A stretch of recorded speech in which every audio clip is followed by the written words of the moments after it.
Hey, we're going to sports and politics with T. I'm your host, Tanya.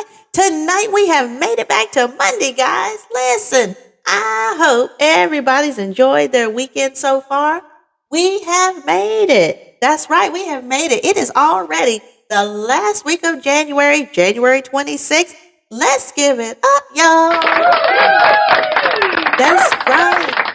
We are already getting into that last week of January.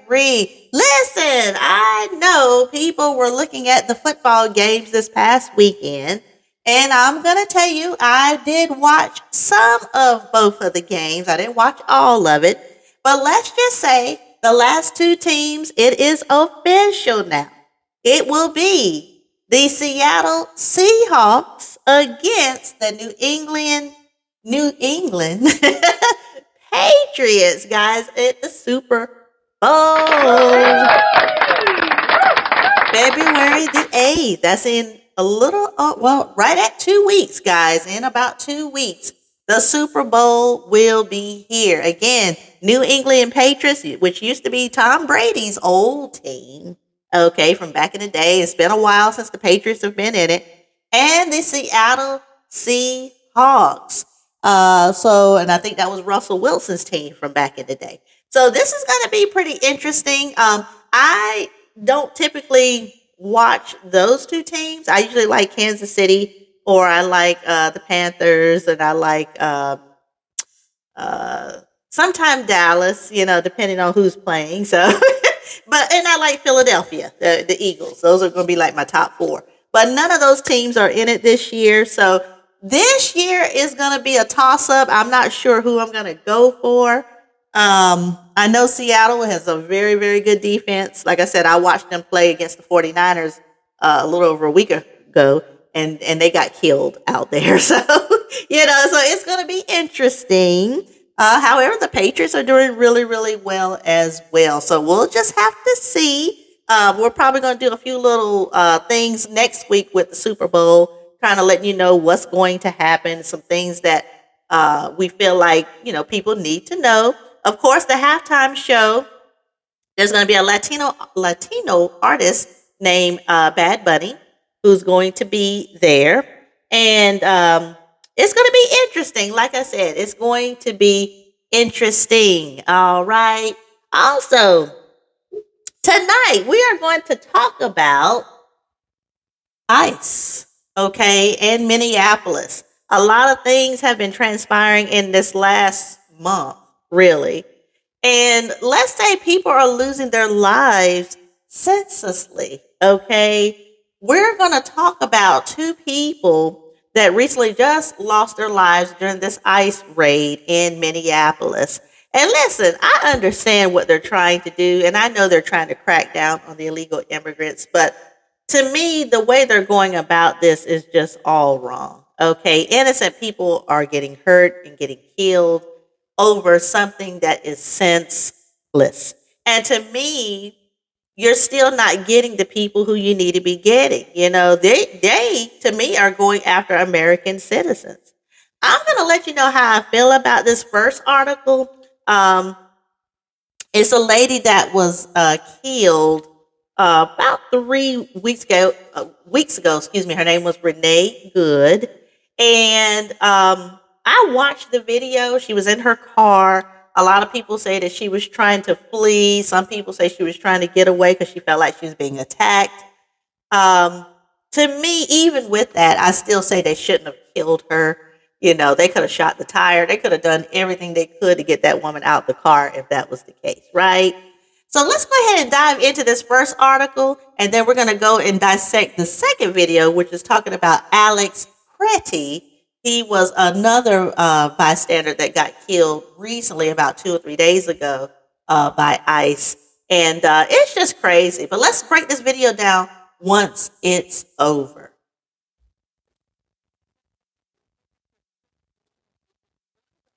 After an ICE officer fatally shot a woman in Minneapolis. Hundreds gathered at a federal building in Minneapolis where ICE operates.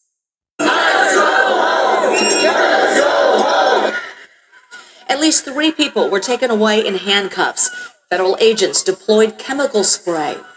U.S. officials identified the victim as 37-year-old Renee Good, a U.S. citizen. City leaders say she was a legal observer of federal actions in the city and was not a target for an ICE-related arrest. An American citizen. You heard what they said. And we're now learning more about the ICE officer who fired the fatal shot. Officials identified him as Jonathan Ross. Court records show he started working with ICE in Minnesota back in 2017. Now, CBS News chief correspondent Matt Gutman is live in Minneapolis right now. So, Matt, what is the scene like there right now?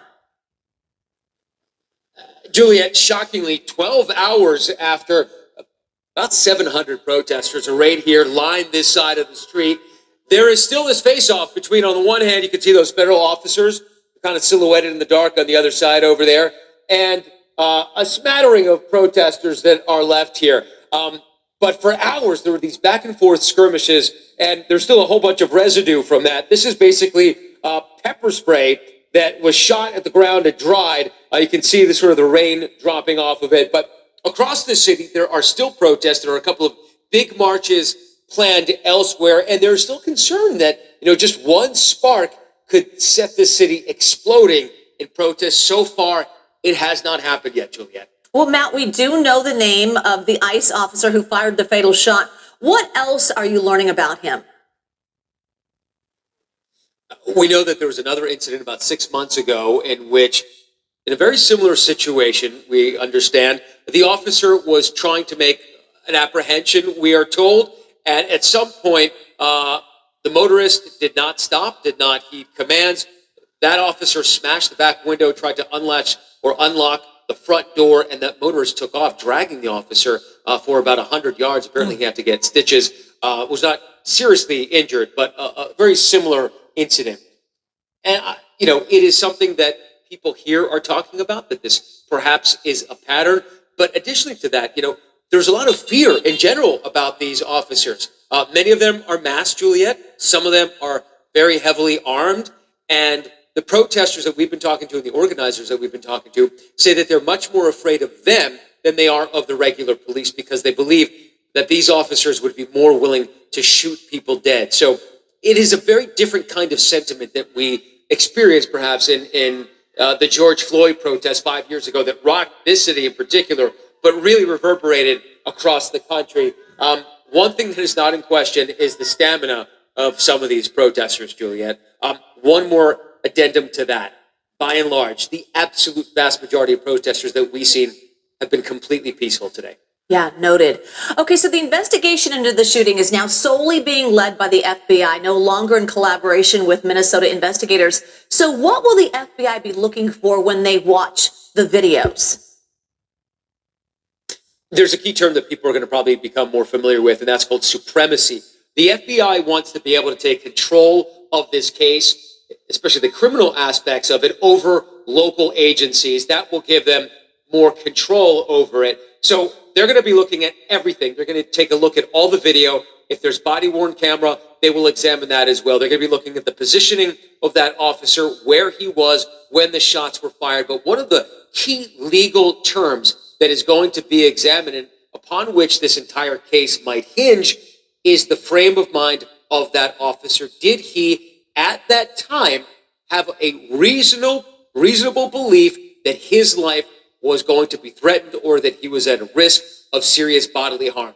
That's what it's going to focus on, not whether it actually was objectively a situation in which he could have been killed, but did he feel at that time, and did he have reason to believe at that time that his life could be in jeopardy? That is going to be really the crux of the question. Unclear how long, Juliet, that this investigation is going to last. We understand the FBI has already started, but there is no timeline that has been offered, at least to the media, so far. Yeah, that's an interesting point. His frame of mind at the time. All right, Matt Gutman. Matt, thank you so much. Okay, so you see that this lady lost her life. She was an American citizen, okay? Legal. She wasn't somebody that they were trying to attack, okay? Folks are dying. Sorry about that. But again, you're going after American citizens, okay? Of all the things to do, you could have shot the tire to stop her from driving off. Because there's two different things that people are saying. Either she was trying to get away from danger because she felt like she was being threatened, and you see where the car backed up and she was trying to take off, and they shot her while she was taking off. But then they showed where a policeman was kind of right in the front. There was two policemen on the side of the car, but there was one almost in the front, and the one that was in the front was the one that pulled out his gun, because he's saying that he felt like she was going to run him over. Now, I just look at the whole thing, and to me, she still shouldn't have been shot. I'm sorry. In fact, let's watch the video of the whole incident, because it was very senseless. The whole thing, the whole scenario was just senseless.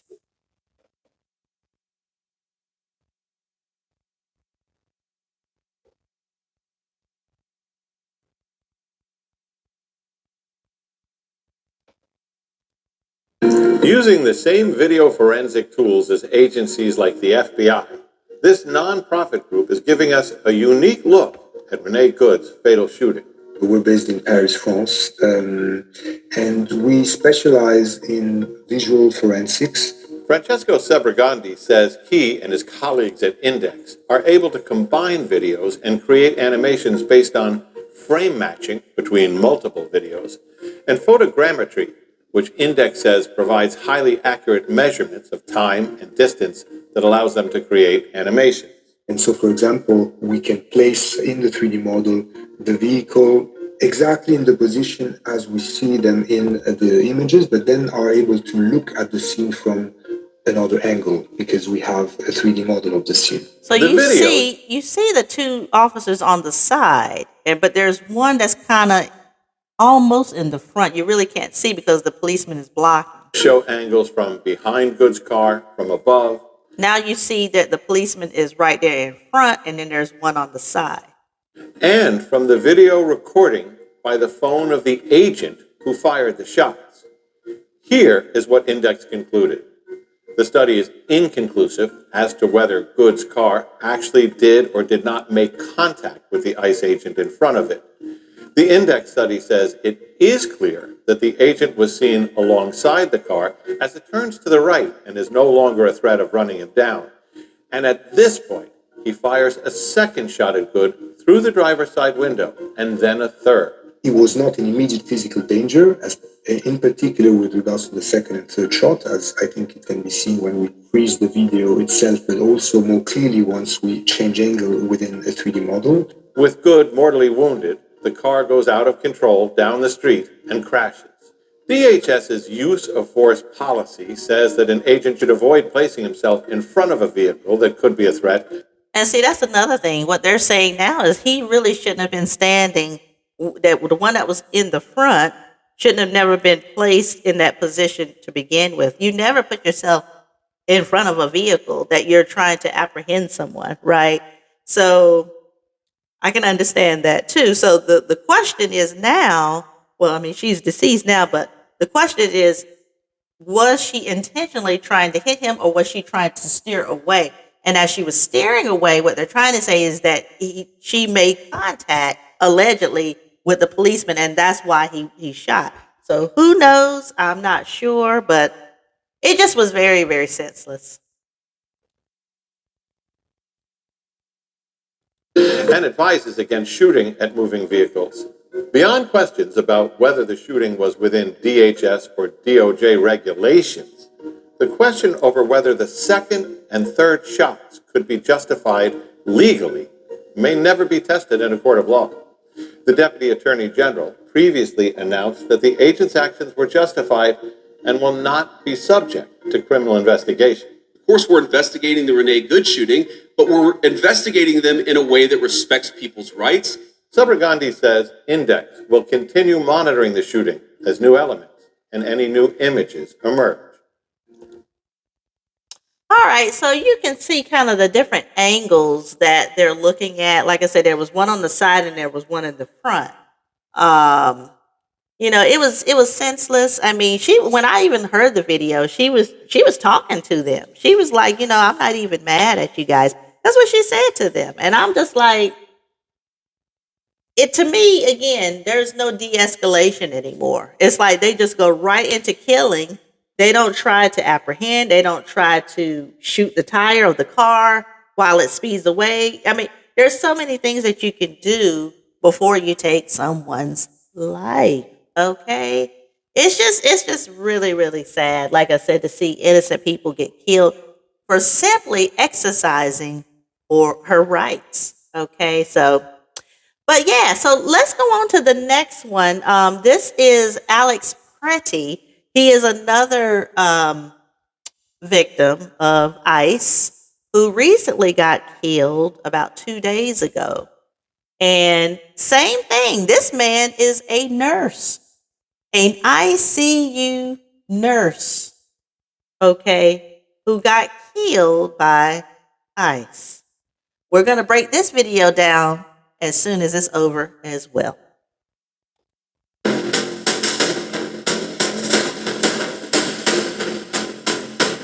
Today, that campaign claimed another life. I've seen the videos from several angles, and it's sickening.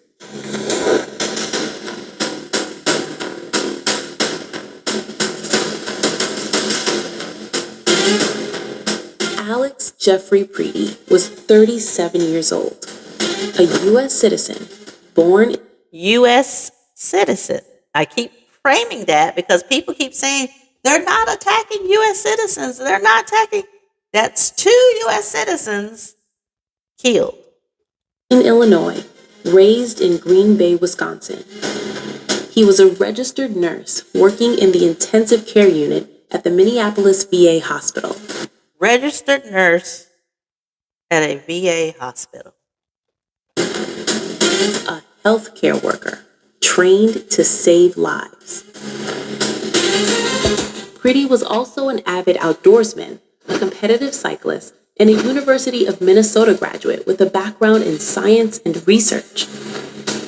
Family and neighbors described him as someone with a great heart.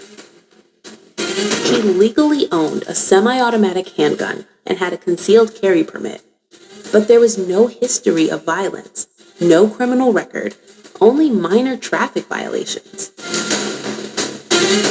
Pretti was politically active and had participated in protests, including after the 2020 killing of George Floyd, and more recently, against federal immigration enforcement operations.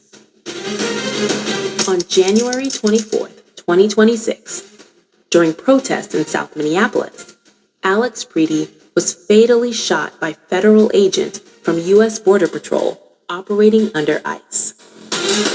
This happened just 2 miles from his home, amid escalating tensions following the earlier killing of Renee Nicole Good by an ICE officer. Witnesses say Pretti was protesting and live streaming when agents rushed him. He was protesting and live streaming. He's an American citizen.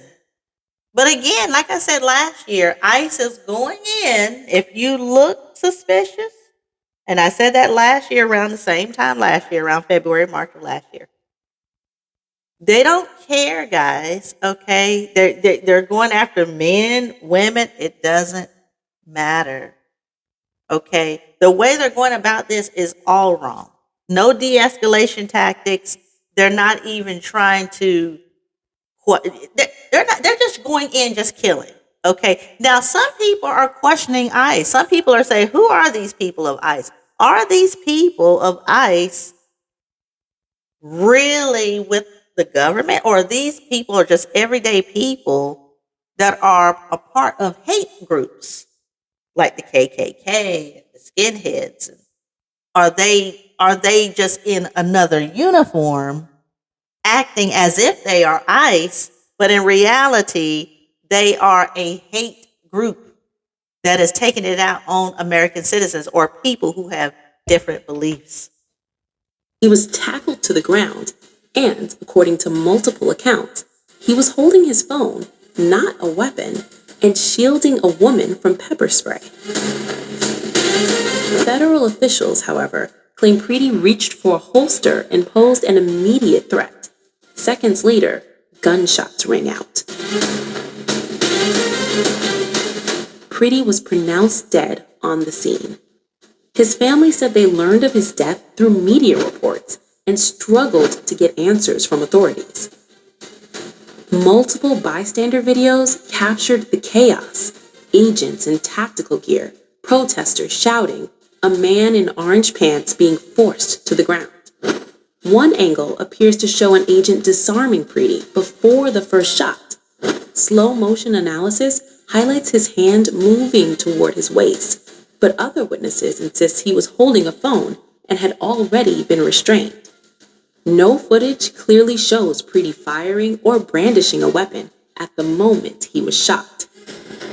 This is the thing with this too. Look how many people against one person. This man has a right to carry a gun. Okay, and just because he has a gun, that still doesn't mean that you can kill him. Okay, he had a phone in his hand and he was live streaming the protest that was going on. And do you see, it's kind of like George Floyd. How many police officers does it take to apprehend one person? Okay, now George Floyd, of course, was suffocated to death, by that man that was on his knee, on his neck, Derek Chauvin. But this right here is the same example. You got how many people? It takes how many people to apprehend one person? And why is it that they're going straight to just shooting now? You notice there's a pattern here. Okay, they're not trying to just take you in handcuffs, get you in the back seat, and send you off. No, it's just if you even just move different, if you even just try to whatever it is, it's an automatic gunshot. Okay, and this is where I feel like this definitely has to stop. Fallout and political reaction. Homeland Security Secretary Kristi Noem called the shooting justified, claiming agents acted in self-defense. We were doing a targeted operation against an illegal criminal. Okay, but he's not illegal. See, that's what I'm saying. Yeah, you probably are trying to get that person, whoever you're looking for. But the thing is if he's not it, you're supposed to let him go. And you didn't do that. And this individual came with a weapon and dozens of rounds of ammunition and attacked them. And these agents took action to defend their lives. Listen to what this lady is saying. A registered nurse who works for the intensive care unit, who save lives every day. You mean to tell me he's a threat? He's a threat. And to defend the lives of the people around them. Minnesota Governor Tim Walz called the incident sickening and horrific, demanding an immediate end to the operation. Today, that campaign claimed another life. I've seen the videos from several angles, and it's sickening. Minneapolis Mayor Jacob Frey said the city lost another neighbor and moved to block ICE operations through the courts. These kinds of operations in other places, in other countries, but not here in America. Not in a way where a great American city is being invaded by its own federal government. That's what I'm saying. The government is invading the American citizen, though. You're not going after illegals now. You're a target. That lady that was just up here said that we were trying to get, yes, but that's not who you're looking for. That, when they see, they're not even identifying these people. If as long as you believe something different, they're trying to get rid of people. That's what this is all about. Your children will ask you what side you were on. Your grandchildren will ask you what you did to act to prevent this from happening again. President Trump, meanwhile, called Pretti a would-be assassin, a claim that video evidence and witness accounts continue to challenge. One man, a would-be assassin. A nurse that works for the VA that saves lives every day in the intensive care unit who has a gun, who has a right to have a gun, because according to you, everybody should have guns. See, that's what I'm saying. They go back and forth with the gun rules. Either we can carry or we can't. Now that he has one and he doesn't believe the same things that you do, you kill him. Same thing with Charlie Kirk. They were outraged with him. And I told you from that, I didn't agree with Charlie Kirk, but he shouldn't have been killed. That's what I'm saying. And now you got 10 people against one man when they could have simply handcuffed him, put him in back of the squad patrol, and drive him on to whatever, and then get to the bottom of it and release him, because he's not who you're looking for anyway. This is two I'm versions sorry. of events, and a city. I'm sorry, y'all know how I get wound up when when I see it's ridiculous, guys. I mean, again, 2 murders within 3 weeks.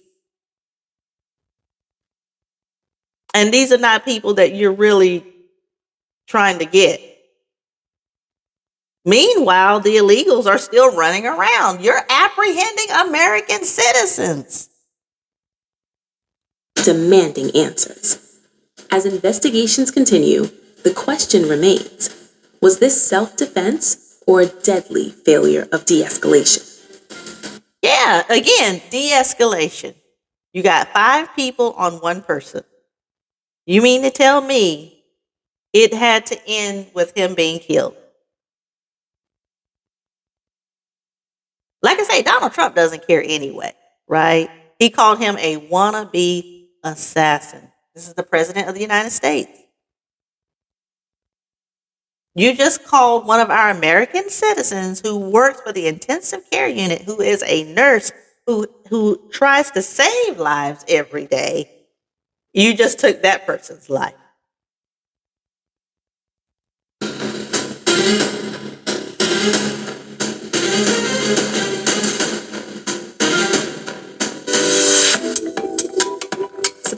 All right, guys. Well, I had to go ahead and cover these two because I hadn't really talked about what's been going on in Minneapolis. It's crazy up in Minnesota, Minneapolis. They said the Somalians were taken over about a month ago, and now you got all these riots with ICE.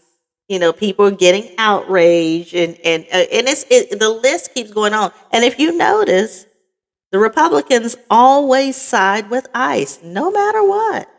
Okay, they're going to side with murder no matter what. People that are pro-life. Okay, this is a prime example right here of hypocritical behavior. You're pro-life, but you just saw 2 American citizens get killed because they're protesting. American citizens, guys. I mean, because again, they keep saying, no, they're not targeting American citizens. This is 2 private. And the thing is these are Caucasian. Okay. A lot of people think that I'm racist. No, I highlight it even when it's white people getting killed. Because I'm trying to get you to see it's not a black-white thing. It's upper and lower class. Okay. Or it's 2 different belief systems. If you don't believe what we believe, if you don't look how we look, we don't want nothing to do with you. And this is a prime example right here. This is a prime example, And again, why does it take 5 people for 1 person? If ICE was really trained, and that's another thing, who is training these people? Who is in control of these people, right? Who are these people that is really representing ICE? Because, see, the thing is these people just got on badges, they got on guns, they got on uniforms, and we really don't know where they came from. Again, where did you come from? That you feel like you can just start killing people with no justification. It's always self-defense, but it's never self-defense when it comes to the other side. No, you got 4 people running up to your car. What do you think a woman is going to do? You think she's going to sit there, or do you think she's going to take off? Now, listen, I'm not trying to take up for Renee. I'm just saying I'm putting myself in her place. If you got people bombarding your vehicle and you know you're just protesting, same thing with Alex Pretti. He had a phone in his hand. He was live streaming the whole thing, and he was taken down by 5 people.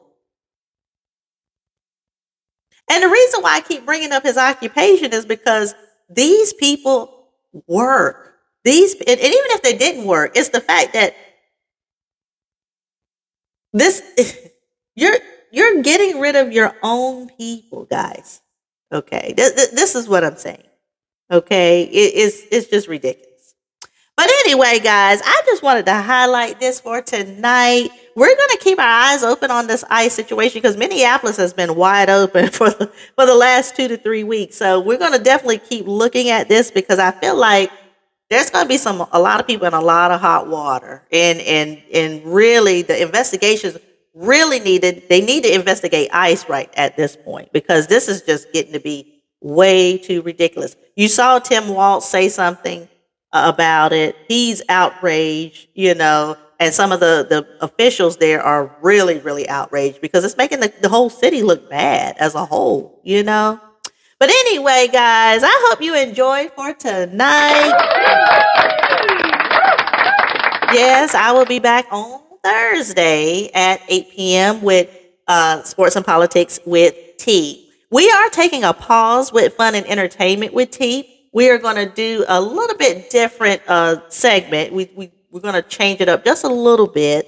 And so for the next 2 weeks, you won't see any episodes with fun and entertainment with T. We are still trying to tweak the show just a little bit. But in about 2 weeks, we are going to resume it. And I think you're definitely going to like the new outcome of the show much, much better. Okay. But yes, join me back 8 p.m. And we were going to get back into the political arena and also talk about some of the Super Bowl things that may be taking place. All right. All right, guys. Well, everybody enjoy the rest of your week. And I will talk with everybody on Thursday at 8 p.m. Take care. Bye-bye.